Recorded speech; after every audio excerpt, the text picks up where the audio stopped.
추위를 뚫고 예배당에 나오셔서 하나님을 예배하는 우리 모든 성도님들 주님의 이름으로 환영하고 축복하고 사랑합니다. 우리 옆에 분과 한번 인사하실까요? 기도하며 기다립시다. 이렇게 인사하겠습니다.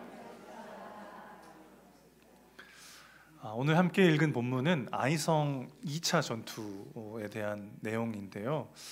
이스라엘 백성들이 가나안 땅에 들어가서 제일 먼저 점령했던 성이 여리고 성입니다. 그리고 그 다음 두 번째로 점령을 시도했던 곳이 아이성인데, 여리고 성에 비해서 아이성은 굉장히 작은 성이었어요.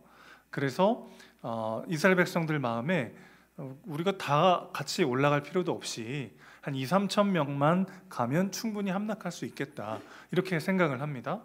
그때 여호수아는 충분히 기도하지 않고 하나님께 말씀을 듣지도 않은 채, 그래 여리고 성도 무너뜨렸는데 아이성 정도면 2-3천 명이면 무너뜨릴 수 있다, 그런 판단으로 전쟁을 하게 되죠. 그래서 대패하게 됩니다. 그 이후에 이제 살펴보니까 글쎄 아간이라는 사람이 여리고 성을 점령하면서 나오는 모든 전리품을 하나님께 드리기로 했는데, 그가 신할산 외투와 여러 재물들을 훔쳤다는 사실이 발견이 되고 아간과 그를 따르는 사람들이 다 처형당하는 그런 일이 벌어지게 됩니다. 자, 그 일들을 다 뒤로 한 후에 이제 아이성 2차 전투를 앞둔 시점이 오늘 본문이라고 할 수 있겠습니다. 오늘 1절 보시면 여호수아의 마음 상태가 어떠했는지 우리가 알 수 있는데, 하나님이 여호수아에게 두려워하지 말라, 놀라지 말라, 이렇게 말씀하십니다. 이렇게 말씀하셨다는 건 지금 여호수아가 어떤 상태라는 뜻이죠? 굉장히 지금 두려워하고 놀라고 있는 상태라는 거죠.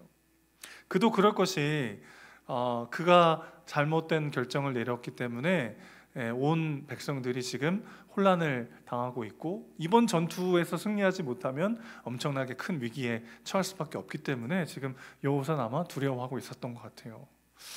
여호수아는 왜 그랬을까요? 기도하고 하나님이 인도하시는 대로 가나안 전쟁을 임해야 된다는 걸 그는 분명 알고 있었을 텐데, 왜 충분히 기도하지도 않고 말씀을 듣지도 않은 채 그렇게 결정을 했을까요? 성경을 글로 보면 여호수아는 왜 그랬을까 그냥 그렇게 생각하기 쉽지만, 사실 우리의 삶에 적용해 보면 우리도 충분히 기도하지 않은 채 내 경험과 내 판단대로 무언가를 결정할 때가 왕왕 있지 않습니까? 기도하지 않고 내 생각대로 결정했다가 후회하는 일들이 너무 많이 있죠.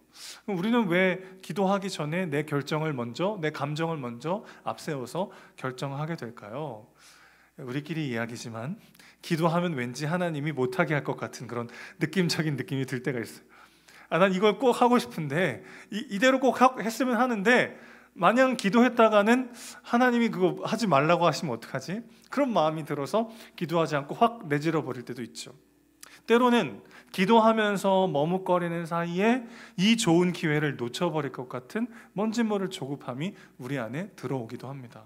자, 그래서 여러분, 우리가 성령보다 기도보다 앞서지 않아야 된다는 것 너무 잘 알고 있지만, 너무나 자주 기도보다 내 결정과 내 행동이 앞서게 되는 근본적인 이유는 우리의 믿음이 나도 모르는 사이에 이렇게 형성되었기 때문이라는 거예요.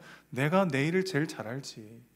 내가 계획한 대로, 내가 원하는 대로, 내가 생각한 대로 인생이 흘러가야 그래야 내 인생이 제일 잘 되는 거 아니겠어? 라고 우리도 모르는 사이에 그렇게 믿고 있는 거죠. 그 믿음을 하나님께로 돌려야만 합니다. 하나님이 나보다 나를 더 잘 아시는 줄로 믿습니다.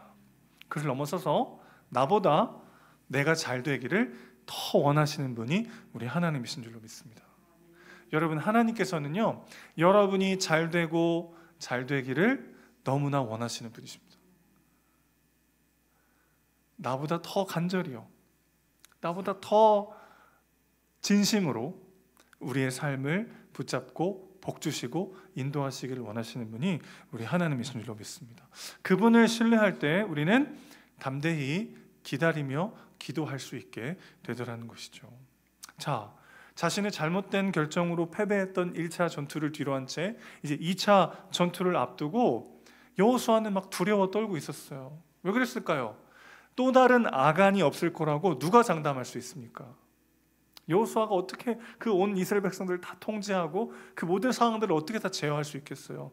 제2, 제3의 아간이 언제든 일어날 수 있으니까 그는 지금 이번 전투에서도 패하면 정말 안 되는데 자기가 어찌 다 할 수 없는 그런 환경 속에 두려워 떨고 있었어요. 그 여호수아에게 하나님이 찾아오신 거예요. 그리고 뭐라고 말씀하십니까? 저 같으면 이랬을 것 같아요. 꼴 좋다. 그러니까 기도하고 결정해야지 뭐 하는 거야. 그렇게 했을 텐데 하나님 뭐라고 말씀하시냐면 두려워하지 말고 놀라지 말라 이렇게 말씀하십니다. 그럼 이 말씀이 굉장히 중요한데 사실 이 말씀은 여호수아에게 처음 말씀하실 때 바로 그 말씀과 똑같아요. 여호수아가 모세를 뒤이어 이스라엘의 지도자로 세워지게 될 때 너무나 부담스럽고 두렵고 떨리는 마음이었겠지 않습니까? 그때 하나님 오셔서 두려워하지 말라, 놀라지 말라, 내가 이 땅을 너에게 이미 넘겨주었다, 그렇게 말씀하신 적이 있어요. 여호수아 1장에서 그렇게 말씀하셨던 하나님은 오늘 또 처음처럼 그때 그 말씀으로 이야기하시는 거예요. 강하고 담대하라, 두려워하지 말며 놀라지 말라, 내가 밟는 모든 것을 너희에게 주었노라. 여러분, 우리 하나님은 이런 분이세요. 우리는 늘 비슷한 문제, 몇 가지 문제로 흔들리고 넘어지고 하나님을 배반하지만 하나님은 늘 처음처럼 우리에게 오셔서 우리를 사랑하시고 우리의 손을 붙잡으시고 우리와 함께 하시는 분이신 줄로 믿습니다. 그분은 우리를 이렇게 열렬히 사랑하십니다. 하나님의 열심으로 우리를 사랑하시고 그분의 능력으로 우리의 삶을 붙잡고 계신 줄 믿습니다. 그것을 믿을 때 우리는 비로소 그분의 때와 그분의 방법에 순종할 수 있는 것이죠. 여러분, 하나님이 내가 내 자녀를 사랑하는 것보다 하나님이 내 자녀를 더 사랑하십니다. 아니, 우리 솔직히 말해보자고요. 자녀에 대해서 걱정할 때가 많잖아요, 우리가. 근데 24시간 자녀 생각만 하는 건 아니에요, 솔직히. 그렇죠? 아무리 부모라도 24시간 내내 자녀 걱정하고 자녀 생각만 하는 건 아닙니다. 그러나 우리 하나님은 주무시지도 졸지도 않으시고 우리 자녀들을 사랑하시고 지키시는 분이시죠. 여러분, 하나님이 제일 진심이에요. 그분이 제일 열심과 사랑으로 우리들을 바라보고 계신 줄로 믿습니다. 하나님이 저보다 우리 교회가 잘 되기를 더 원하세요. 계속 준비하면서 갈 곳이 없을 때마다 저의 믿음은 뚝뚝뚝 떨어지지만 그럴 때마다 제가 붙잡았던 게 뭔지 아십니까? 기도할 때마다 하나님이 그 마음을 주시는 거예요. 이 땅에 교회가 하나 더 세워지는 것을 하나님이 너무나 원하시는구나. 복음적이고 건강한 교회가 이 땅에 하나 세워지는 것에 하나님이 정말 진심이시구나. 여러분, 그 마음이 막 마음에 닿을 때마다 제가 너무 안심이 되는 거 있죠. 나보다 그분이 더 진심이시라면, 나보다 그분이 더 원하신다면 그분의 때에 그분의 방법으로 반드시 이루시겠구나. 여러분의 삶을 돌아볼 때 어떤 고난이 닥치고 힘든 일이 있어요. 왜 여지껏 하나님은 아무 일도 안 하시고 왜 나한테 이런 어려움을 허락하실까? 그래, 맞아. 하나님은 나한테 관심이 없어. 내가 원하는 대로 이 상황이 풀려야만, 내가 바라는 대로 이 일이 해결되어야만 그래야 내 삶을 지킬 수 있어. 우리가 그렇게 믿기에는 하나님은요, 여러분을 여러분보다 더 사랑하십니다. 내가 내 가족을 걱정하는 것보다 하나님은 훨씬 더 진심과 열심으로 여러분의 자녀와 여러분의 가정을 사랑하시고 지키시는 분이신 줄로 믿습니다. 기도할 때 그 아버지의 마음이 우리의 마음에 닿게 되는 거죠. 그래서 기도는 아버지의 마음을 내 마음에 담는 시간이라고 할 수 있겠어요. 지난주에 말씀드렸죠. 저항할 수 없지만 전혀 폭력적이지도 강압적이지도 않은 신비적 터치가 우리 안에 일어나는 거죠. 그분이요, 나를 어떻게 사랑하시고 우리 가정을 향한 그분의 뜻이 무엇인지를 엎드려 기도할 때 그분이 우리에게 말씀해 주신다는 것이죠. 여러분, 오늘 하나님은 여호수아에게 두려움에 대해서 어떤 부탁이나 권면을 하시는 게 아니에요. 명령하십니다. 두려워하지 말라, 놀라지 말라. 하나님이 지금 뭐예요? 명령하세요. 어떻게 이렇게 말씀하실 수 있죠? 여러분, 우리가 누군가를 위해서 기도는 해줄 수 있잖아요. 혹은 권면과 조언은 해줄 수 있어요. 근데 명령할 수 있나요? 두려워하지 마세요, 그거. 이렇게 함부로 말할 수 없죠, 우리가. 왜죠? 책임져야 되니까. 이 얘기가 무슨 말입니까? 하나님이 여호수아에게 두려워하지 말라, 놀라지 말라 명령하셨다는 건 무슨 뜻이에요? 내가 책임지겠다는 뜻이에요. 내가 너와 함께 할 것이고 내가 너의 삶을 책임질 것이니 너는 두려워하지 말라. 그게 지금 여호수아에게 말씀하시는, 그리고 우리에게 말씀하시는 하나님의 명령이란 말이죠. 저는 이 두려워하지 말라는 명령이 너무 위로가 돼요. 그래도 좀 이렇게 좋게 생각해봐. 혹은 하나님이 만약에 내가 기도해 줄게 이러면 얼마나 두렵습니까? 근데 하나님이 그렇게 말씀하시는 게 아니고 두려워하지 말래요. 놀라지 말래요. 내가 함께 할 것이고 내가 이 모든 상황을 통해서 너의 삶을 이끌어 갈 것이기 때문에 너는 두려워할 필요가 없다는 거예요. 그분의 이 단호한 명령을 받으십시오. 두려워하지 말고 놀라지 말고 오늘도 나와 함께 하시는 그분의 부르심에 아멘으로 순종하는 우리 모두가 되시기를 주님의 이름으로 축원합니다. 전투를 앞두고 하나님이 여호수아에게 또 다른 세 가지 명령을 주십니다. 첫 번째는 이번 전투를 통해서 얻게 될 모든 전리품을 다 가지라는 명령이었어요. 여러분, 우리 하나님이 얼마나 좀 섬세하고 사랑스러운 분인지 아세요? 여호수아가 막 두려워 떨고 있는데 하나님이 뭐라고 말씀하세요? 모든 전리품을 다 가지라는 거예요. 무슨 뜻이에요? 이미 승리는 따놓은 당상이고 이번 승리를 통해서 얻게 될 모든 전리품을 네가 다 가지라는 거예요. 얼마나 위로가 됐겠어요. 이번에 어떻게 될까? 나도 궁금하다 야. 그렇게 말씀하지 않고 이번 전쟁이 승리할까 말까 그런 얘기가 아니에요. 승리는 당연한 거고 승리 뒤에 오는 전리품을 네가 다 가지라는 거예요. 여러분, 하나님께서 우리의 삶을 인도하실 때 눈에 보이지 않고 현실은 여전히 막연하고 어둡고 두려운데 그거하고는 전혀 상관없어 보이는 말씀을 우리에게 주실 때가 있어요. 두려워하지 말라고 했지만 난 너무 두렵고 놀라지 말라고 했지만 내 삶에 늘 놀라고 가슴 철렁하는 일들로 가득해요. 그 하나님의 말씀과 내 삶의 괴리가 클 때 그 괴리를 뭘로 채워야 합니까? 기도로 채우셔야 합니다. 기도로 채울 때 생각지도 못했던 삶의 길로 하나님이 우리를 인도하시는 것을 우리는 경험하게 되는 것이죠. 이스라엘 백성들이 가나안 땅에 들어간 다음에 총 31개의 성을 점령합니다. 31개의 성을 점령하는 중에 첫 번째 성 여리고에서만 전리품을 가지지 말라고 하셨어요. 그리고 나머지 모든 성들을 점령할 때는 하나님이 백성들에게 전리품을 다 가지라고 말씀하셨습니다. 가나안 전쟁의 첫 성인 여리고는 하나님께 온전히 바치는 제사로 예물로 드리라고 하시기 위해서 거기서는 아무것도 가지지 말라고 하나님께 온전히 바치라고 하신 다음에 나머지 30개의 성에서는 다 모든 것을 너희가 가지라고 말씀하셨단 말이죠. 그럼 여러분, 아간이 얼마나 비참합니까? 조금만 참지 그거 참. 첫 성에서의 그 말씀에 순종했다면 30개의 성을 점령하면서 그가 얼마나 많은 전리품을 얻었겠어요. 이게 우리 인생의 법칙이에요. 나는 당장 이게 아니면 안 될 것 같아요. 이걸 잡아야만 내 인생이 성공할 것 같아요. 그러나 여러분, 에덴 동산인 줄 알았는데 알고 보니 소돔과 고모라일 때가 얼마나 많이 있습니까? 아간은 입지도 못할 신할산 외투와 그저 훔쳐서 묻어두기만 했는 그 재물 때문에 인생이 끝나버린 비참한 존재죠. 믿음은 기다림입니다. 하나님의 때와 하나님의 방법을 기다릴 줄 아는 것이 진짜 믿음이라는 것이죠. 하나님이 나에게 가장 좋은 때에 가장 좋은 것을 주시는 분이라는 것을 믿을 때 우리는 기다릴 수 있어요. 그래서 히브리 말로 믿음은 에무나라는 말입니다. 이 에무나라는 말의 본질적인 의미는 버틴다는 거예요. 버틴다. 그럼 믿음이라는 게 바다를 가르고 병든 자를 낫게 하고 그것도 물론 믿음의 행위일 수 있지만 진짜 본질적인 믿음은 뭐냐면 말씀 붙잡고 버티고 견디는 거예요. 믿음의 사람이라고 해서 흔들리지 않는 게 아니에요. 믿음의 사람도 두렵고 흔들립니다. 그러나 버티는 거예요.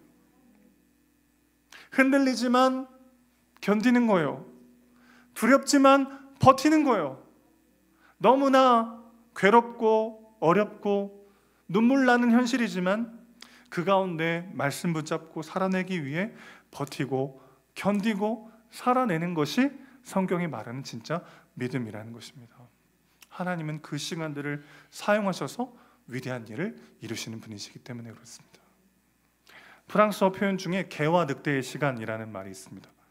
해질녘 지평선 너머에 다가오는 짐승이 해가 질 때쯤 되면 우리 집 갠지 나를 물으러 오는 지금 늑대인지 구분할 수가 없는 그 시간, 그걸 이제 개와 늑대의 시간이라고 하는데, 여러분 어찌 보면 우리는 늘 개와 늑대의 시간을 살아요. 내가 복인 줄 알았는데 독이기도 하고, 독인 줄 알았는데 복이 되어서 내 삶에 작용할 때가 얼마나 많이 있습니까? 우리가 당장 오늘의 이 일이 나에게 복이 될지 독이 될지 어떻게 알겠어요? 그래서 그 모든 판단의 기준을 누구에게요? 하나님께 내어드리는 거죠. 때로는 하나님이 명령보다, 뭐뭘 하라고 하는 명령보다 뭐뭐 하지 말라고 명령하실 때가 더 지키기 어려울 때가 있는 것 같아요. 저는 개인적으로 하나님이 가라 하실 때 한 번도 주저한 적은 없었던 것 같아요. 처음에 아무런 연고도 없는 남양 땅에 올 때도 경기도 화성이라는 데가 어디 있는지도 몰랐고 이렇게 큰지도 몰랐어요. 화성으로 가라고 하실 때도 주저함 없이 순종하며 왔습니다. 하나님이 가라 하실 때 멈췄던 적은, 머뭇거린 적은 없었던 것 같아요. 그런데 하나님이 기다리라고 하실 때 그게 순종하기가 너무 힘들더라고요. 근데 여러분 생각해 보십시오. 순종이라고 하는 건 하나님이 가라 하실 때 가는 것도 순종이지만 멈추라고 하실 때 멈추는 것까지가 순종입니다. 그럴 때 하나님은 내가 원하는 것보다 더 영원하고 영광스러운 길로 우리의 삶을 인도하시더라는 것입니다. 하나님의 때에 순종하십시오. 하나님의 방법에 순종하십시오. 그러지 않으면 벌받아서가 아니라 거기가 진짜 생명의 길이고 그것이 더 우리에게 영혼을 주는 복된 길이기 때문에 그렇습니다. 두 번째 명령은 매복하라고 하는 명령이었어요. 우리 2절 하반절 보시면 너는 아이성 뒤에 복병을 둘지니라 그랬습니다. 여러분 여리고성은 어떤 방식으로 이스라엘 백성들이 함락시켰죠? 어떻게 했죠? 하루에 한 바퀴씩 그냥 돌았어요. 하루 돌고 그 다음 날도 돌고 도는데 아무 일도 안 일어나서 정말 돌지경인 그렇게 돌다가 7째 날 7바퀴를 다 돌고 와! 함성을 지르니까 기적처럼 성벽이 무너져 내렸습니다. 그러나 하나님은 기적적인 방식으로 여리고성을 함락시켰지만 계속 이런 방식으로 이스라엘을 인도하지는 않으셨어요. 구체적인 전략을 알려주시면서 현실적인 방법으로 전쟁을 승리하도록 나머지 30개의 성을 그렇게 인도하셨습니다. 왜 그러셨을까요? 기적이 사람을 변화시킬 수는 없기 때문이죠. 여러분 우리가 어떤 기적을 딱 경험하고 나면 너무 감격스럽고 하나님이 살아계신 게 정말 막 믿어지는 것 같고 그렇잖아요. 그런데 기적은 금방 익숙해집니다. 기적도 반복되면 그게 일상이에요. 아무런 변화가 올 수 없어요. 예수님의 제자들 한번 생각해 보세요. 수많은 기적들을 예수님 앞에서 얼마나 많이 경험했습니까? 병든 자를 고치고 죽은 자가 살아나고 오병이어로 몇만 명의 사람들을 먹이는 어마어마한 기적들을 그들이 얼마나 많이 경험했습니까? 그런데 결국 십자가 앞에서 그들은 다 도망하고 말았어요. 그랬던 그들이 언제 변화됩니까? 무시로 기도하며 성령의 충만을 받고 하나님의 말씀이 깊이 깨달아지기 시작했을 때 그들의 삶이 변하기 시작했어요. 말씀을 새기고 그 말씀대로 살기 위해 몸부림치는 그 하루하루가 우리를 변화시킨다는 것입니다. 여러분 저도 그런 비슷한 경험을 한 적이 있습니다. 신대원 다닐 때 한 번은 학비가 없어서 이제 학자금 대출을 받으려고 이렇게 기다리고 있는데 제가 대전에서 사역할 때예요. 그때 교회에서 이제 교육 전사님들 학비를 지원해 주기로 이렇게 결정이 돼가지고 학자금 대출을 받을 필요가 없다 이렇게 얘기하셔가지고 기다리고 있는데 갑자기 정책이 변해서 못 해준다 이렇게 된 거예요. 그래서 대출도 받을 수가 없고 이제 학교를 다닐 수가 없는 상황에 막 몰려서 제가 막 기도를 하던 중입니다. 기도하는데 어느 날 어떤 장로님 한 분이 저를 딱 부르시더니 교회 구석에서 하얀 봉투 이렇게 딱 꺼내시는 겁니다. 딱 열어봤더니 청첩장이 거기 있었어요. 자기 아들 결혼한다고 오라고. 그래서 알겠습니다 하고 이제 갔는데 그 다음 주에 아직도 저의 이름도 기억나요. 그 한 머리 희끗하신 장로님이 또 저를 부르셔서 봉투를 하나 주셨는데 거기에 딱 정확히 학비에 해당되는 돈이 들어 있었습니다.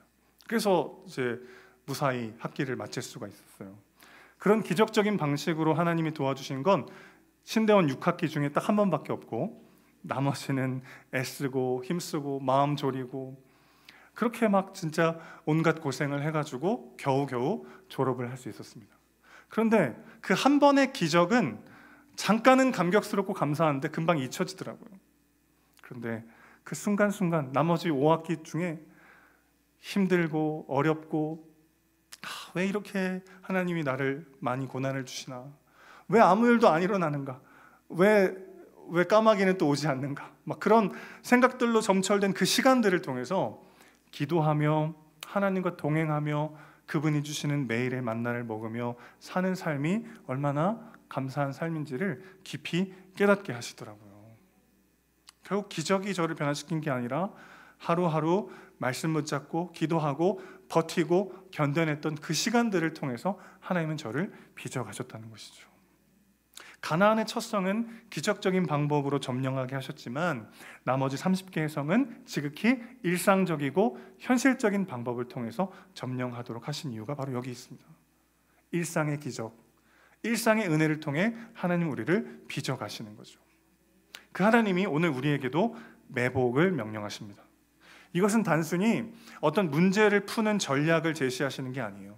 오늘 본문에 보면 복병, 매복 이렇게 번역이 됐습니다만은 히브리 원문을 보면 총 6번이 반복되는데 이 모든 단어들의 어원은 아라브라고 하는 단어인데요. 이 단어가 원래 가진 뜻이 뭐냐면 엎드려 기다리다라는 뜻이에요. 엎드려 기다리다. 그래서 오늘 본문에 보면 유독 복병, 매복 이런 단어들이 계속 반복돼서 등장하고 있습니다. 그것은 단순히 아이성을 무너뜨리는 전략이어서가 아니에요. 바로 그것이 가나안을 정복해 나갈 이스라엘이 회복해야 되는 일상의 기적을 누리는 방법이기 때문에 그렇습니다. 일상 속에 엎드리며 기다리며 기도할 때 일상의 은혜를 통해 일하시는 하나님을 경험하게 될 줄로 믿습니다. 오늘 하나님께서 우리에게도 매복을 명령하시는 거예요. 매복하라.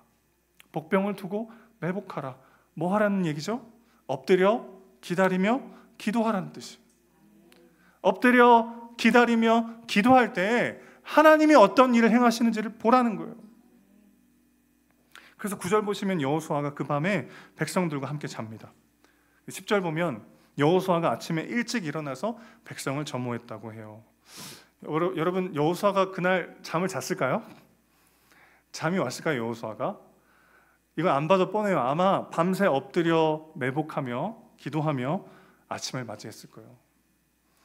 왜 안 봐도 뻔하냐면 자신의 잘못된 결정 하나 때문에 온 백성들이 고생하는 그 밤을 보내면서 그가 잠이 안 왔을 겁니다. 여러분 저도 그래요. 어떤 하나의 결정을 내릴 때 난 이게 좋으니까 이렇게 해야지, 그렇게 결정하는 거는 아무것도 없어요. 숱한 고민과 고민, 여러 사람들의 말을 듣고 종합하고 기도하고 고민하고 고민해서 어떤 결정을 내립니다. 그게 좋은 결정일 때도 있고 때로는 좋지 못한 결과를 가져올 때도 있어요. 그럴 때마다 잠이 안 와요. 때로는 어떤 성도님들이 아프시거나 힘든 일을 겪고 있을 때 잠이 안 와요. 그럼 보통 둘 중 하나더라고요. 일찍 일어나거나 아예 못 일어나거나. 여호수아는 아마 그날 한숨도 못 잤을 거예요. 매복하여 엎드려 기도하면서 그 밤을 보내고 아침 일찍 일어나 백성들을 깨웁니다. 너무나 고통스럽고 힘들었을 시간이지만 이 시간을 통해서 하나님은 여호수아를 탁월한 리더로 빚어가고 계신 것이죠. 기적이 아니라 일상의 기도가 나를 변화시킨다는 것입니다. 그럼 여러분 기적을 바라지 말고 오늘의 일상 속에 매복하며 엎드려 기도하면서 하나님이 어떻게 하루하루를 인도하시는지를 목도하시기를 소망합니다. 여러분의 삶 가운데 영적 매복의 시간은 얼마나 강조되고 반복되고 있습니까? 기도하며 매복하는 그 시간을 통해서, 엎드려 기도하며 기다리는 그 시간을 통해서 하나님의 은혜와 능력을 삶 속에 담아내시기를 주님의 이름으로 축원합니다. 마지막 세 번째 명령은요, 모든 군사들이 다 같이 함께 가라는 거였어요. 왜 그러셨을까요? 물론 1차적으로 우리는 이렇게 이해할 수 있어요. 아이성 1차 전투 때 2-3천 명만 가면 됩니다. 마치 여리고성을 자신들의 능력으로 함락시킨 것처럼 교만하여 2~3천 명만 보내면 된다고 말했던 그들이었기 때문에 그 마음을 고치시기 위해서 다 가라고 하신 걸 수도 있겠어요. 그런데 단순히 그들에게 그 지난날의 반성을 요구하시면서 다 보내신 것이 아니라, 여러분, 이스라엘 백성들에게 아이성은 어떤 장소입니까? 실패와 상처의 땅이에요. 그 실패와 상처를 그대로 가지고 하나님께 나아가면 그것을 위대한 승리로 역전시키시는 하나님, 그 하나님을 지금 모두가 경험하기를 원하시는 거죠. 그래서 그들이 지금 매복하면서 아이성 사람들을 보고 있는 거예요. 그랬더니 이번엔 아이성 사람들이 막 교만해가지고 자신 있게 성을 비우고 나와서 자기들이 승리할 것처럼 막 의시되고 있습니다. 그들을 보면서 이스라엘의 모든 군사들은 며칠 전 자기 자신의 모습을 보는 거죠. 마치 거울 치료하듯. 그러면서 자신들의 실패를 실패로 두지 않으시고 위대한 승리로 역전시키시는 하나님을 그들 모두가 경험하게 됩니다. 굳이 왜 모든 사람들을 다 가게 하셨을까요? 단순히 그들을 겸손하게 하시기 위해서? 그들 모두가 경험했던 실패와 상처를 치유하시고 그것을 영광스러운 승리로 바꿔주시기 위해서 하나님은 그들 모두를 부르십니다. 여러분, 이것이 하나님께서 저와 여러분의 실패와 상처를 다루시는 방식이에요. 하나님은 우리가 우리의 과거의 실패와 상처에 매여 있기를 원하지 않으십니다. 그것 자체를 부정하시는 건 아니에요. 하나님 누구보다 우리의 아픔과 실패와 상처에 공감하시고 같이 아파하시고 위로하시는 분이십니다. 그러나 우리의 과거의 실패와 과거의 상처에 매여서 오늘을 살아내지 못하는 것을 하나님은 원치 않으세요. 그분은 우리의 상처를 사명되게 하시는 분이십니다. 우리의 실패를 능력이 되게 하시는 분이십니다. 그래서 우리의 그 감옥과도 같은 그 지난날의 시간에서 우리를 구원하시기 원하시는 분이 우리 하나님이신 줄로 믿습니다. 우리의 상처와 실패에 공감하시고 긍휼히 여기시지만 그 안에 매몰되기를 원치 않으신다는 것이죠. 연애시대라는 드라마가 있습니다. 제가 종종 소개했었는데 좀 예전 드라마예요. 손예진 배우가 주연했던 드라마인데, 결혼을 하고 얼마 뒤에 아이를 낳는데 그만 유산을 하고 맙니다. 그래서 이제 슬퍼하면서 자기 방에서 울고 있었어요. 아버지가 목사님이에요. 극 중에 김갑수 배우가 맡았던 역할인데, 아버지인 목사님이 들어와서 딸에게 이제 이 얘기를 하는 겁니다. 딸이 아이를 잃었고 아버지가 목사님이고 내 방에 들어왔어요. 무슨 얘기 하겠어요? 너무 뻔하잖아요. 그러니까 손예진이 선수를 칩니다. 기도하자고 하지 마요. 하나님의 뜻이라고 하지 마요. 나는 그런 하나님 몰라요. 그때 아버지이자 목사님이 이렇게 얘기해요. 오늘 네가 슬픈 건 아이 때문이냐, 아이를 잃은 너 때문이냐. 오늘은 아이를 위해서만 슬퍼해라. 저는 그 장면을 종종 돌려봐요. 고통이 길어지면 고통이 내가 되고 내가 고통이 돼서 그 고통에서 빠져나올 수 있다는 소망조차 사라질 때가 있어요. 하나님은 슬픔이 나를 집어삼키지 못하도록 우리를 다시 일으키기 원하십니다. 그 고통의 자리로 다시 우리를 부르세요. 아이성이 너희에게 실패와 상처의 자리가 아니라 승리와 영광의 자리가 될 것이다. 오늘 우리를 그 자리로 부르신다는 것입니다. 여러분, 고통이 길어지고 고난이 깊어지면요, 그 고통 자체가 아니라 그 고통에 빠진 나를 묵상하느라 거기서 빠져나올, 거기서 다시 일어설 소망이 다 사라져버리는 거죠. 우리 안에 막 그런 부정적인 메시지들이 가득한 거예요. 아무도 나를 사랑하지 않아. 나는 할 수 없어. 그런 패배감이 우리를 막 짓누르게 되는 거죠. 여러분, 그럴 때 오늘 다시 한번 손 내미시는 하나님께로 나아가는 우리 모두가 되시기를 주님의 이름으로 축원합니다. 그냥 긍정적인 태도, 적극적인 사고방식을 가지라는 말이 아니에요. 실패하고 넘어지고 망가진 내 인생에 또 처음처럼 찾아오셔서 손을 내미시고 그런 나이기 때문에 감당할 수 있는 그 사명의 자리로 부르시는 하나님의 손을 잡으시기를 주님의 이름으로 축복합니다. 여호수아를 통해서 이스라엘에게 아이성은 실패와 상처의 땅이 아니라 승리와 영광의 땅으로 바뀌게 되는 것이죠. 그렇게 이스라엘을 구원하셨던 하나님은 우리에게도 또 다른 여호수아를 보내셨습니다. 신약 성경을 보면요, 또 한 명의 여호수아가 밤새 엎드려 기도한 일이 있었어요.